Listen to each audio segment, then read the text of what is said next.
Eh bien voilà, chères toutes et tous, une fois de plus, l'Hermine a changé d'épaule. C'est toujours un grand moment solennel et émouvant, et je suis sûre que Buckingham Palace envie notre simplicité de protocole. Comme vous le savez, l'Hermine symbolise l'innocence et la pureté dans la justice et l'enseignement, en plus d'être un symbole du pouvoir, impérial même parfois, symbole qui, dit-on, était fort apprécié de Napoléon. Ce ne sont pas 40 siècles, mais 2 siècles qui nous contemplent, 2 longs siècles, 62 recteurs, et pour la première fois une rectrice. Alors, si ce n'est certes pas l'événement du siècle, c'est quand même un événement important pour notre université. Il semble bien que cette fois, une page se tourne. Alors, on me demande souvent, est-ce que tu te sens fière? Oui, bien sûr, je me sens fière, et en même temps lucide. Vous avez élu une femme qui incidemment s'appelle Anne-Sophie Nyssen.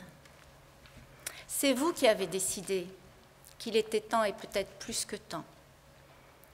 Cela relativise mon mérite, même si j'ose penser que c'est aussi grâce à un programme, à une équipe et à des valeurs que je suis ici.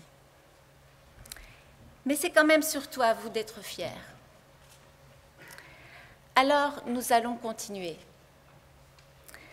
avancer encore et encore, faire taire peu à peu toutes les petites rumeurs qui chuchotent dans les têtes et dans l'ombre. Elles n'ont pas les épaules. Nous allons poursuivre ce combat, jamais définitivement gagné, comme nous le montre encore l'actualité américaine récente, pour l'égalité et le respect des femmes, pour le respect de tous, contre toutes les discriminations, contre toutes les violences. Oui, bien sûr, je me sens fière et en même temps immensément reconnaissante envers mon université. Mes parents ont tellement voulu croire en la promotion par les études qu'ils sont venus habiter ici, au Sartillement, en lisière de campus. Ma fierté est que cette université leur ait donné raison d'y croire, avec tous ceux qui, comme on dit, s'en sont sortis grâce à leurs études. Je suis fière et je suis émue de diriger bientôt une institution investie d'un rôle aussi magnifique. Alors cette université publique qui donne au plus grand nombre une chance d'accéder à une culture universitaire, nous allons la défendre, l'agrandir et l'embellir. Nous allons mettre en œuvre le décret paysage réformé, poursuivre s'il le faut ces ajustements sur la base des résultats objectifs, afin d'en protéger l'esprit, conserver la liberté d'accès à l'université, faciliter les parcours étudiants, mais aussi aider les étudiants à rester lucides. Nous allons jouer pleinement notre rôle dans la mise en œuvre de la réforme de la formation initiale des enseignants, parce que c'est aussi notre rôle de contribuer à relever le niveau des enseignements obligatoires. Ce n'est pas seulement une mission noble, c'est une nécessité politique. Et dans la période de turbulence que nous abordons, une condition fondamentale de la pérennité de nos sociétés démocratiques, dont on voit bien qu'elles ne sont nulle part définitives. Est-ce à dire que nous allons abandonner notre ambition d'excellence? Bien au contraire. Je suis tout aussi fière quand je vois la qualité de nos enseignements et leur labellisation, la reconnaissance de nos innovations pédagogiques à l'international, la capacité d'adaptation dont nous avons fait preuve pendant les crises de la Covid et notamment la réactivité collective montrée avec le développement des tests Covid ou avec la distribution des paniers solidaires face à la précarité étudiante ou lors des inondations.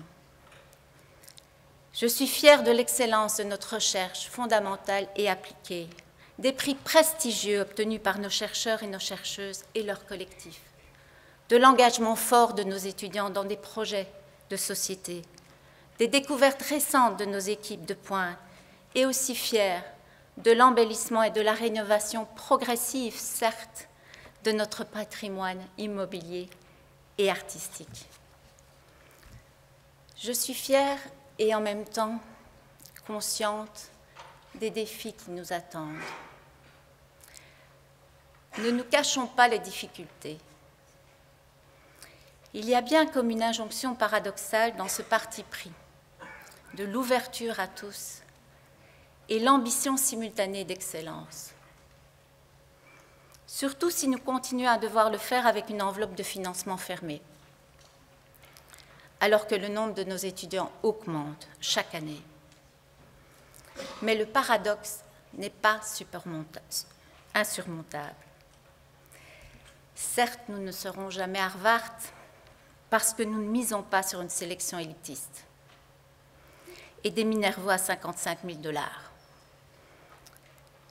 Nous ne recevrons pas des centaines de millions de dollars de dons annuels de nos alumni mécènes. Nous n'aurons jamais le train de vie d'une pouponnière de prix Nobel. Mais sur un autre modèle, une autre vision du monde, nous pouvons bâtir une université rayonnante, attractive, en symbiose avec sa ville et sa région et ouverte sur le monde.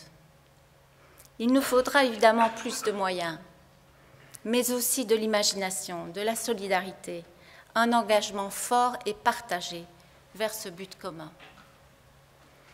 Alors nous allons redoubler d'efforts pour augmenter et consolider nos financements.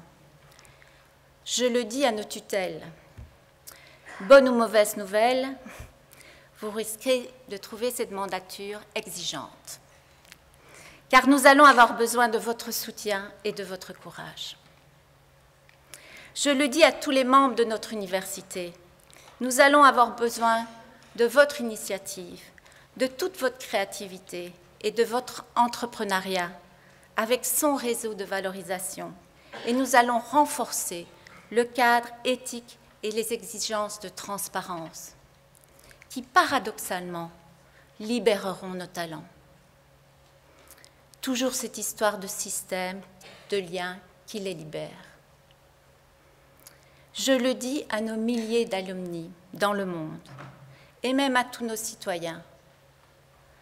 Nous avons besoin de vous.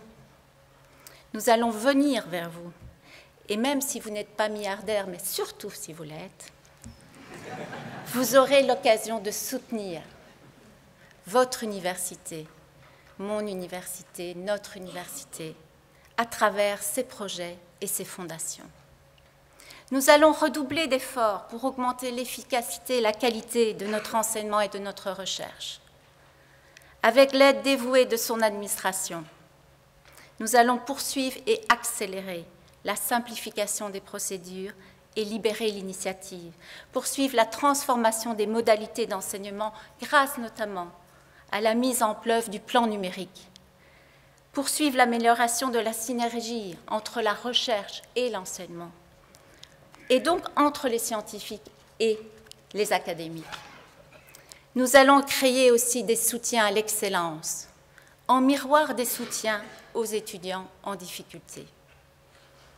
Nous allons rétablir et développer les synergies locales et régionales avec la ville de Liège, dont je salue ici la présence du bourgmestre, avec la province, avec la Fédération Wallonie-Bruxelles, avec la région, bien évidemment, avec les autres universités francophones dont je salue chaleureusement la présence des recteurs et des rectrices, avec les acteurs socio-économiques et culturels.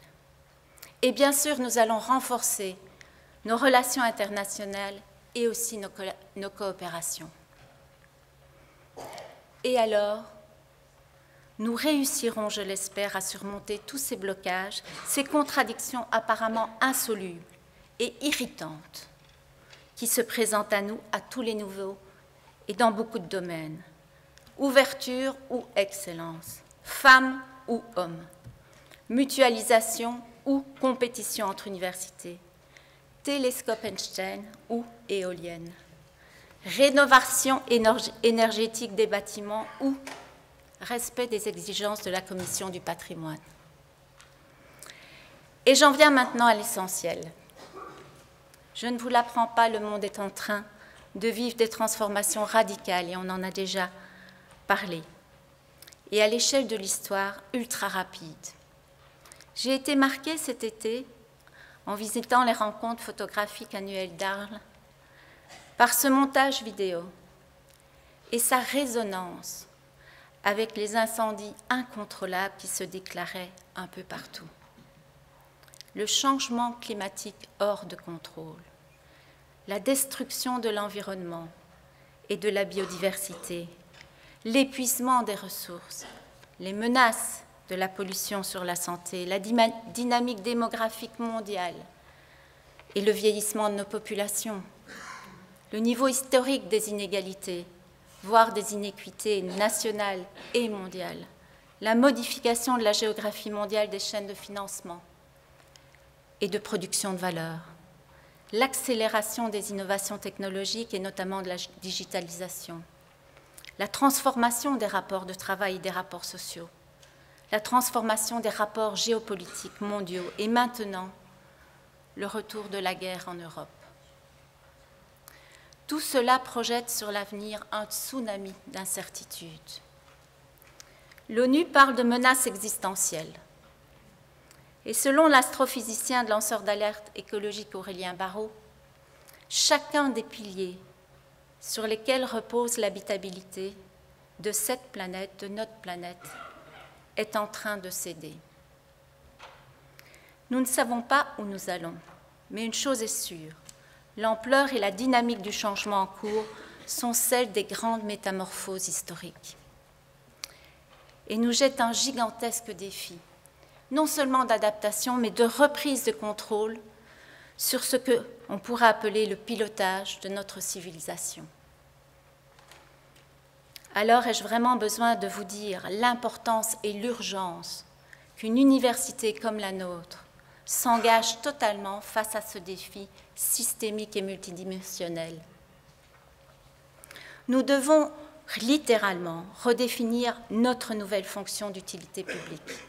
Et cela passe, selon moi, par deux conditions essentielles. La première est la recomposition massive de nos enseignements avec une restructuration autour des défis de la transition environnementale et sociale et autour de l'interdisciplinarité.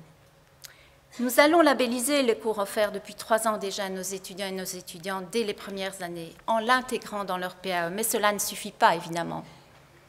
Il faut être beaucoup plus ambitieux. Nous allons créer un fonds spécifique transversal dans l'enseignement et la recherche. Je souhaite que nous nous inspirions des initiatives qui se multiplient dans ce domaine, par exemple celle d'un institut supérieur du développement durable créé à l'École des mines de Paris. La deuxième condition est un changement de style de leadership. J'ai cette conviction forte qu'une gouvernance basée sur l'intelligence collective est devenue indispensable. Une gouvernance basée sur l'engagement sur des valeurs communes, la coopération, la solidarité, la confiance, la transparence et la bienveillance, plutôt que sur la compétition de tous contre tous, le secret et la méfiance. La complexité et l'incertitude qui augmentent autour de nous rendent illusoire aujourd'hui le modèle du grand leader visionnaire. Le 10 juin 2016, dans un discours atypique lors d'une remise de diplôme d'HEC en France, Emmanuel Faber le directeur général et futur PDG de Danone, racontait de façon très émouvante comment la déclaration de la schizophrénie de son frère aîné, avec ses internements et finalement sa mort, avait bouleversé ses valeurs et sa vie. Comment sa relation avec son frère était devenue une voix intérieure, lui indiquant le sens de l'essentiel. Il a dit aux nouveaux diplômés: « J'en suis convaincu, après 25 ans d'expérience, cette main invisible dont on vous a parlé n'existe pas. Et s'il y en a une, elle est encore plus handicapée que mon frère. Elle est brisée. En somme, nous avons seulement vos mains. Mes mains, toutes nos mains, pour changer les choses et les rendre meilleures. » Et il a conclu par cette question qu'il a posée à son auditoire. Qui est votre frère? Qui est ce petit frère, cette petite sœur qui habite en vous et qui vous connaît mieux que vous-même? Cette petite voix qui parle de vous comme plus grand encore que vous ne pensez l'être. Chers et chers collègues, chères et chères étudiantes, mes amis, une page se tourne et nous allons écrire les suivantes. Nous avons pour cela nos mains et toutes nos mains. Je veux que nous réenchantions l'Université de Liège. Ce ne sera pas facile. Nous ne vivons pas dans un monde de binounours, j'en suis très consciente. Le même Emmanuel Faber en sait quelque chose, lui qui a été viré de son poste de PDG de Danone au bout de simplement 4 années, par les faux vautours entrés dans son actionnariat. Ce ne sera pas facile, mais c'est le défi que je nous lance. S'il y a une part d'utopie dans mon appel, tant mieux. Comme l'écrivait le dessinateur GB dans Charlie Hebdo et sa BT l'an 01, l'utopie, ça réduit à la cuisson. C'est pourquoi il en faut énormément au départ. Merci de m'avoir écouté.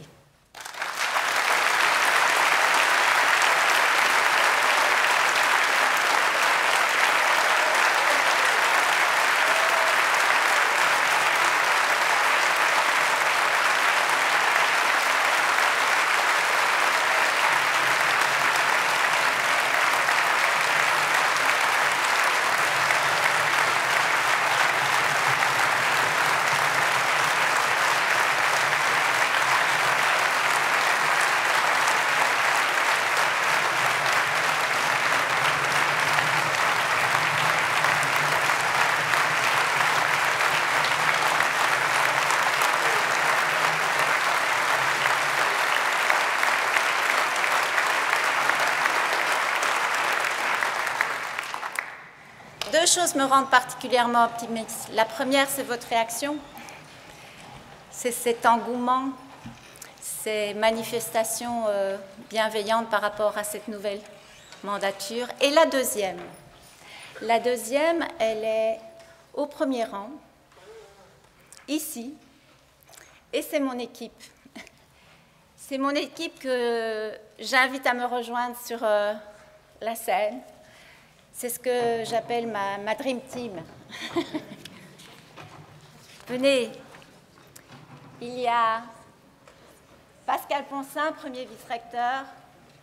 Il y a Frédéric Schounart, vice-recteur à l'enseignement et à la qualité de vie étudiante. Michel Mitchell, vice-recteur à la recherche. Pierre Buzyn, vice-recteur à la mobilité à l'international. Et nous avons aussi toute une série de conseillers. Florence Kémax, conseillère à l'éthique et aux politiques d'égalité. Corinne Charlier, conseillère aux affaires hospitalo-universitaires. Rudy Klutz, conseiller aux infrastructures. Éric Bruges, conseiller aux relations régionales et innovation. Philippe Hubert, conseiller à l'évaluation et à la qualité. Sybille Mertens, conseillère à la transition environnementale et sociale. Et enfin, Félix Scholz, conseiller à la sobriété numérique. Merci à vous.